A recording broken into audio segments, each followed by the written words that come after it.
Hi Libra, welcome to Get Life 333. My name is Jackie. We're going to be doing a past life, present life reading. I'm just going to be pulling a couple of oracles that are going to give you some direction on lessons that you need to learn in this life. Two main lessons that you need to learn in this life, reflective of where you've been in your past life. So this reading really is meant to be a general snapshot of the overall situation of your past life. But this goes according to your rising sign, okay? So this is not for Libra sun. This is for Libra rising or ascendant, right? Those are used interchangeably. So if you're not sure what your rising sign is, just Google free charts. There's so many of them. And you just need to know your date of birth and your time, the time of your birth and the location. It doesn't have to be specific location. It could just be the general town. And if you really don't know your time of birth, because a lot of people don't, it's just put in 12 a.m. and you'll still be able to get, as a default time, you'll still be able to get a lot of good information. And, you know, when we're talking about past life readings, there is so much in-depth information to take into consideration when doing a full reading. You know, you have to do a full birth chart analysis of the nodes and everything. But we can gain a lot of information by looking at the sign that precedes our rising sign. Okay, so you guys are Libra ascendant. So let's just talk about you guys for a minute, okay? You guys, everybody seems to like you guys. You come across as super nice, pleasant, fair, and it's hard to imagine why so many of you have so many problems in your relationships. You attract people to you with little to no effort, yet you really aren't sure why you're not in a relationship that's without strife, you know, especially being a sign that is really based in fairness. So you tend to stay in relationships and situations beyond their expiration date. And this could be because you'd really rather not deal with the imbalance that leaving would bring, you know, to be honest. You know, but where did this inherent need come from? And why are you, more than any other sign, so wrapped up in the idea of balance and things being balanced, you know? It's interesting though, because, well, what's interesting to me is that you will often sacrifice your own sense of balance to keep the peace and balance in relationships outside of yourself, right? This is your soul working through your past life, which was the life of a Virgo, okay? Here you bring, in this life, you bring these Virgo tendencies and karma from a past life. You might have had a life where you were not appreciated, and so now you're trying to balance out the karma of trying too hard to please others, or being in situations that are vastly unfair, right? The karma could include fear or avoidance of extremes that comes from a past life. That's so common, right? For Virgos, you just really don't like discord, right? If you went overboard in your past Virgo dominant life, you might find yourself facing a difficult time balancing your life here, right? Decisions about the issues of giving and receiving might cause emotional conflict inside of you. Right? You could be you could be trying to be organized. You were trying to be organized in your past life, right? As a past life habit, and you bring that need for organization into this life. And most of you are organized, but it's not without a greater effort than some of the other signs. So let's talk about you in this past life. So as a Virgo, right? Virgo dominant in your past life, you often had trouble finding balance in your life. You spent most of your time focusing on what needed to be done rather than what you could do for your own enjoyment. And this led you to have a pretty routine life, right? Needing to learn to be less narrow-minded so that some creativity could sneak into your life and provide some excitement and diversity. You know, Virgo is just very kind of like by the book. You know, and even though you were very independent, right, in this past life, you tended to involve yourself in other people's business and their decision making, which your family and friends found really annoying, because you would you found the need to interject your opinion into things in the name of being helpful, right? But that's why in this life, you try really hard not to get caught up in other people's business too much. You try to be fair, and as an air sign, you like to address issues as they come up in whatever fair and balanced way is possible. You know, even if it means, and guys, like, let's no shade on you, but let's just be honest, even if it means throwing somebody under the bus who's not there, you know, just to try to ease a situation that you might be dealing with, you know. But and you had this, and you just want to be nice, and you want to be seen as nice, because in this past life, you really did exhibit passive aggressive behaviors, and you came off as pretty cold, you know. So now, this life, you just didn't want to bring that, right? In this life, you want to be a lot more transparent, and you have a very low threshold for that kind of behavior. You really don't like passive-aggressive behavior, right? In your past life, if you didn't like someone, you were just very cold to them. But in this life, it's not that you can't do that, but it feels very wrong to you. You feel like it's just better to smooth things over with the whole world, right?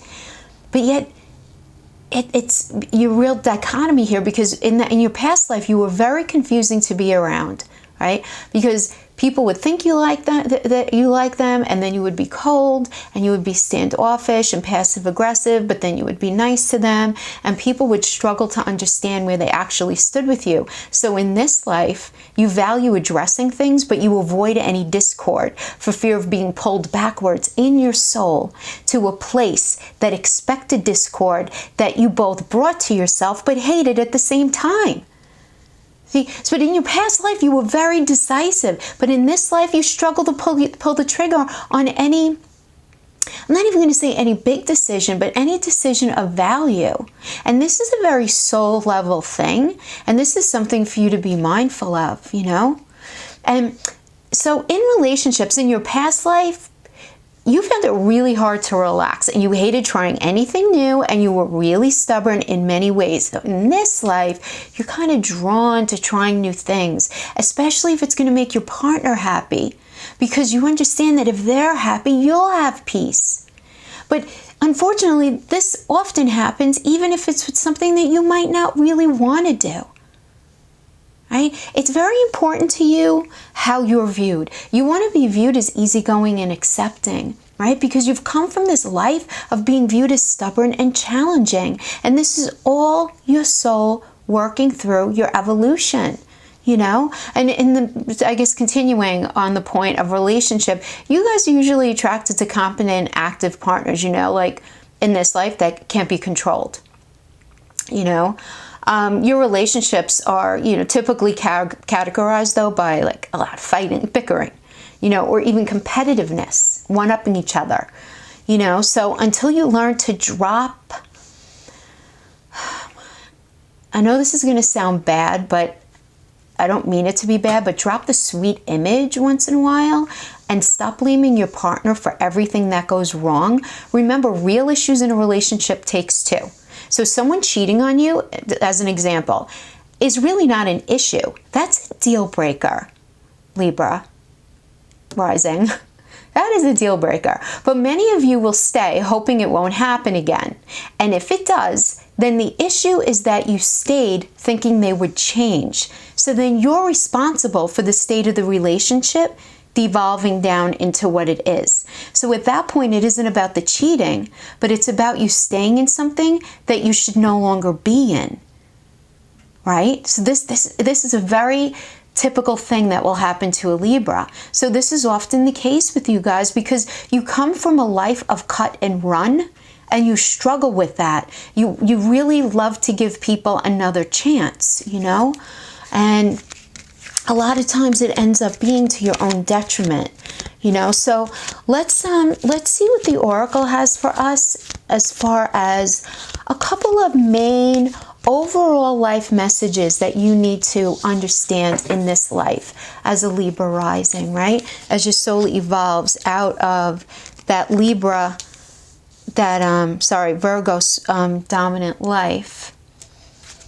into a more peaceful place. Because sometimes, we bring these things into our life, in our soul, and those things that we bring are often points of contention for us in our life. Okay, so let's take a look. We got card 42, which is chop wood.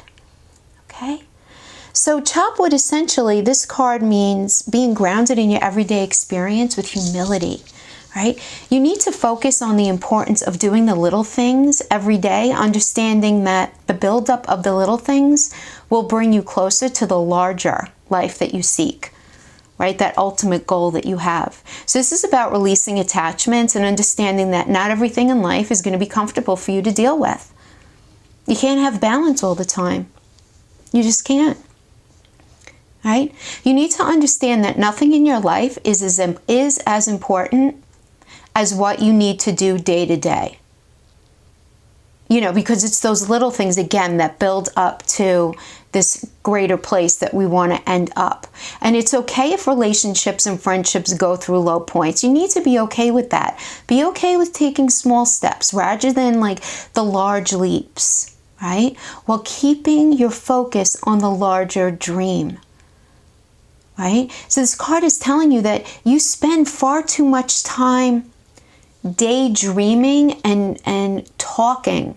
Too much talking about your dreams and not enough action on them. So this is something that you need to work on in this life. Don't be afraid, and don't be afraid to rustle some feathers along the way, okay? It's okay if not everything is balanced all the time, guys, And then we have never-ending story. Okay, so the essential message here is one that indicates dealing or working through a wounded ego and lots of unnecessary drama in your life, right? It indicates that in this life, you're going to at least have very specific points. I guess everyone experiences loss, but you guys experience it on a bit of a different level. So this really does speak of a story of loss and rejection and humiliation. And I'm going to go as far as saying like self-loathing and arrogance, which are all unnecessary dramas that you will at some point be heavily experiencing in your life. And you need to understand that you must not go there, right? What you're thinking and feeling, you need to know, is not actually real. It's not true. Our thoughts are thoughts. It doesn't mean that it's actually what's happening, right? The world is not falling apart, and things are probably better than you can imagine, or even if they're like balls to the wall shitty right now, there is option, and there is probably a way out of the situation that you're just not allowing yourself to see. And you're so capable, But when you allow yourself to go into that deep, dark place, love cannot be accessed in you. And it's where, it's where fear is bred, right? So you want to make sure that the voice that's narrating your life is not the part of you that's driven by fear, right? You struggle with shame and fear of intimacy and low self-esteem in this life. And it impacts your relationships. And it could be for something that the next guy might not even think twice about. When we're talking about things like shame, and it's so personal and it's so subjective, but it's that part of us that we hide, from everyone. And really right now in this life, you have to write a different narrative. Don't be afraid of letting good things come your way. Right? That's going to be a struggle for you, is to not self-sabotage. Right? Avoid the drama wherever you can, especially when it comes to other people's stuff, and try to get into the mindset, that saying, not my circus, not my monkeys. You really have to try to embrace that in this life, because, drama will come and go. You need to be mindful of that and just carry on, Don't get too wrapped up in it, allowing that to be an excuse for you to not move on and not make your dreams become a reality, Okay, Libra rising, that's what I have for you in this reading. I hope you enjoyed it. If you liked it, please like, subscribe, share, and thanks so much for joining me. See you next time. Bye-bye.